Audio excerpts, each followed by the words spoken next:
औरंगजेब दख्खनमध्ये उतरला त्याचं 3 ते 4 लाख सैन्य घेऊन, पण चिमूटभर मराठ्यांनी त्यांना पाणी पाजलं होतं. औरंगजेब वैतागला होता. मराठी अचानक त्यांच्यावर हल्ला करायचे. त्याची छावणी एवढी मोठी होती की कुठेही हल्ला व्हायचा. सर्वांना समजेपर्यंत मराठे त्यांना लुटून आणि मारून निघून जायचे.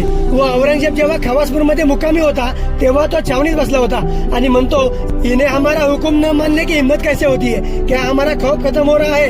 व या महाराष्ट्राच्या मातीत असं काय आहे की हे मराठी हार मानतच नाहीत. माझं अर्ध आयुष्य ह्याच मातीत चाललंय. मी आग्रा सोडून 20 वर्ष होऊन गेले, पण आम्हाला एक किल्ला जिंकता येत नाही.